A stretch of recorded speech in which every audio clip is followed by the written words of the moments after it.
NEET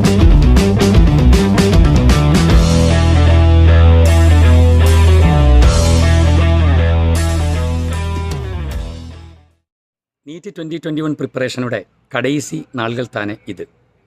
just 30 days. கடைசி டைமில் majority ஸ்டூடெண்ட்ஸும் கொஸ்டின் சால்வ் பண்ணி ப்ராக்டிஸ் பண்ணிட்டு இருக்கும். எம்சிக்யூ ப்ராக்டிஸ் ரிலேட்டடான ஒரு இம்பார்ட்டண்ட் விஷயம் தான் உங்கள்கிட்ட நான் பேச போகிறது. மல்டிபிள் சாய்ஸ் கொஸ்டின்ஸ் ப்ராக்டிஸ் பண்ணுற மெஜாரிட்டி ஸ்டூடெண்ட்ஸும் ப்ரீவியஸ் இயர் கொஸ்டின்ஸ் தானே பார்ப்பாங்க. ப்ரீவியஸ் இயர் கொஸ்டின் மேலே அந்த அளவுக்கு நீங்கள் ஒரு நம்பிக்கை கொடுக்க வேண்டாம். கொஸ்டின் ப்ராக்டிஸை விட என்னை பொறுத்த வரைக்கும் இம்பார்ட்டண்ட்டான விஷயம் நீங்கள் தியரி நல்ல விதமாக தெரிஞ்சு படிக்கிறதானே. இப்பொழுது நீங்கள் ஏதாவது மாக் டெஸ்ட் அட்டென்ட் பண்ணிட்டு இருக்கும்னா, ஏதாவது ஆன்லைன் டெஸ்ட் சீரீஸ் அட்டென்ட் பண்ணிட்டு இருக்கும்னா, கண்டிப்பாக அதுதானே உங்களோட எம்சிக்யூ ப்ராக்டிஸாகி எடுக்க வேண்டியது. தியரி படிக்காமல் எம்சிக்யூ மட்டும் ப்ராக்டிஸ் பண்ணியதினாலே பிரயோஜனம் இல்லை. அது உங்களுக்கு நல்லா தெரியும். புது சூழ்நிலையில் நீட் எக்ஸாமினேஷன் ரொம்ப ஈஸியாக தானே நடக்க போகிறது. ஆனாலும் மல்டிபிள் சாய்ஸ் கொஸ்டின் தானே கேட்பாங்க. மல்டிபிள் சாய்ஸ் கொஸ்டின் எதுக்கு நீங்கள் ப்ராக்டிஸ் பண்ணணும்? ஒரு தியரி நல்ல விதமாக படித்ததுக்கு பிறகு அதிலிருந்து எந்த மாதிரி மல்டிபிள் சாய்ஸ் கேள்விகள் வரலாம், அப்படிப்பட்ட ஒரு ப்ராக்டிஸு நமது மூளைக்கு கிடைக்கிறதுக்கு தானே எம்சிக்யூ ப்ராக்டிஸ். அன்பான மாணவர்களே, நீங்கள் ப்ரீவியஸ் இயர் கொஸ்டின் மேலே தேவையில்லாத விதம் பெரிய அளவுக்கு நம்பிக்கை கொடுக்கும் பொழுது உங்கள் மனசு அதில் கேட்ட கேள்விகள் மேலே ஒட்டுறதுக்கு வாய்ப்பு இருக்குது. ப்ரீவியஸ் இயர் கொஸ்டினாக இருந்தாலும் உங்களை என்சிஆர்டி சிலபஸில் இருக்கிறது மட்டும் தானே நீ படிக்க வேண்டியது. என்டிஏ கொடுத்த சிலபஸில் இருக்கிறது மட்டும் தானே பார்க்க வேண்டியது. நீங்கள் ஒரு ஆவரேஜ் ஸ்டூடெண்ட் ஆகும்போது கொஸ்டின் ப்ராக்டிஸுக்காக ப்ரீவியஸ் இயர்ஸ் கொஸ்டின் செலக்ட் பண்ணும்பொழுது அதில் நிறைய விஷயங்கள் அது ஏஐபிஎம்டி சிலபஸில் இருந்தது, ஆனால் நீட்டு சிலபஸில் இல்லாதது. ஸோ புது விதமாக கொஸ்டின்ஸ் பார்க்கும்போது, நீ படிக்காத ஏரியாவிலிருந்து கொஸ்டின்ஸ் பார்க்கும்போது உனக்கு இந்த கடைசி டைமில் பதற்றம் வர்றதுக்கு வாய்ப்பு இருக்குது.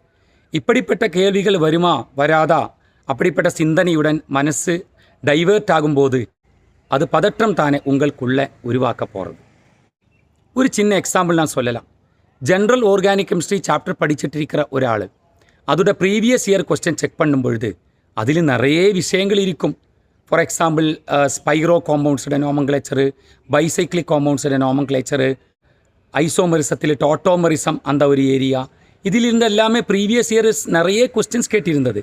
ஸோ ப்ரீவியஸ் இயர் கொஸ்டின் பார்க்கும்போது இப்படிப்பட்ட கொஸ்டின்ஸ் பார்க்காமல் உங்களால் ப்ரீவியஸ் இயர் கொஸ்டின் செக் பண்ணும்பொழுது முன்னாடி போக முடியாது. அப்போது அது நமக்கு கொஞ்சம் டென்ஷன் கொடுக்க வாய்ப்பு இருக்குது.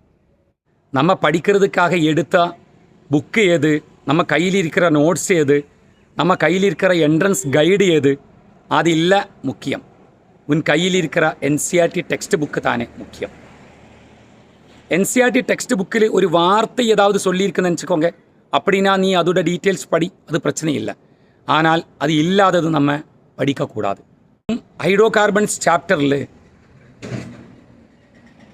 கன்ஃபார்மேஷன்ஸ் இருக்குது இல்லை, கன்ஃபார்மேஷனல் ஐசோமரிசம் இருக்குது. அதில் நமக்கு ஈத்தைனுடைய கன்ஃபார்மேஷன்ஸ் மட்டும் தானே இருக்கிறது. அது என்சிஆர்டி சிலபஸிலும் அப்படி தானே, என்டிஏ சிலபஸிலும் அப்படி தானே. ஆனால் நீங்கள் கைடு எடுத்து பார்க்கும்பொழுது அதில் பியூட்டைனுடைய கன்ஃபார்மேஷன்ஸ் இருக்கும்.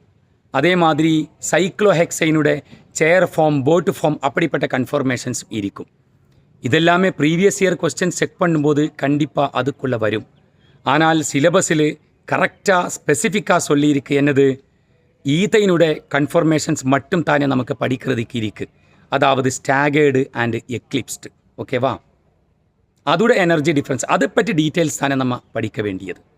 கொஞ்சம் எக்ஸாம்பிள்ஸ் தானே நான் உங்களுக்கு சொல்லியது. அதனால் அன்பான மாணவர்களே, நீங்கள் ஒவ்வொரு எம்சிக்யூ ப்ராக்டிஸ் பண்ணும் பொழுதும் மல்டிபிள் சாய்ஸ் கொஸ்டின்ஸ் எப்படி தானே வரும், கரெக்டான ஒரு ஆன்சரும் தப்பான 3 ஆப்ஷன்ஸும் அது எப்படி தானே கேள்வி கேட்க போகிறது, அப்படிப்பட்ட ஒரு கேள்வி கேட்டினா உங்களை உங்கள் மனசுக்கு ஆறுதல் கொடுத்து, உங்கள் மனசுக்கு சமாதானம் கொடுத்து உங்களால் சரியான ஆன்சர்கிட்டே போக முடியுதா, அந்த கொஸ்டின் அனலைஸ் பண்ண முடியுதா, அந்த ஒரு ப்ராக்டிஸுக்காக மட்டும் தானே நீங்கள் எம்சிக்யூ ப்ராக்டிஸ் பண்ண வேண்டியது, ப்ரீவியஸ் இயர் கொஸ்டின்ஸும் பண்ண வேண்டியது. தியரி தானே இம்பார்ட்டண்ட். இந்த வாட்டி நீட் எக்ஸாமினேஷனில் நீங்கள் படிக்க வேண்டிய தியரிஸு அதோட குவாலிட்டேட்டிவ் அப்ரோச் தானே தேவை. குவான்டிடேட்டிவ் அப்ரோச்சுக்கு அந்த அளவுக்கு இம்பார்ட்டன்ஸ் வராது. நிறைய டைம் எடுத்து நிறைய ஸ்டெப்ஸு யூஸ் பண்ண வேண்டிய அப்படிப்பட்ட கால்குலேஷன்ஸ் எதுவும் இந்த வாட்டி நீட்டுக்கு வராது.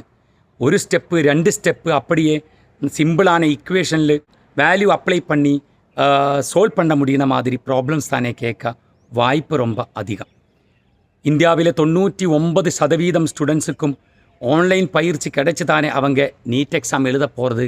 அந்த விஷயத்தை நீங்கள் மறந்துடாதீங்க. ப்ரீவியஸ் இயர் கொஸ்டின்ஸு சால்வ் பண்ணுறது தப்பில்லை. ஆனால் உனக்கு தேவையான கொஸ்டின்ஸ் ஏது அது மட்டும் நீ சால்வ் பண்ணணும். இல்லாட்டி ஏதாவது கொஸ்டின்ஸ் இருந்தால் சந்தோஷமாக அந்த கொஸ்டின்ஸை தள்ளி வைக்கிறதுக்கு தைரியம் இருக்குன்னா நீ ப்ரீவியஸ் இயர் கொஸ்டின்ஸும் MCQ ப்ராக்டிஸும் முன்னாடி கொண்டு போங்க. உங்கள் அன்போடு சால்.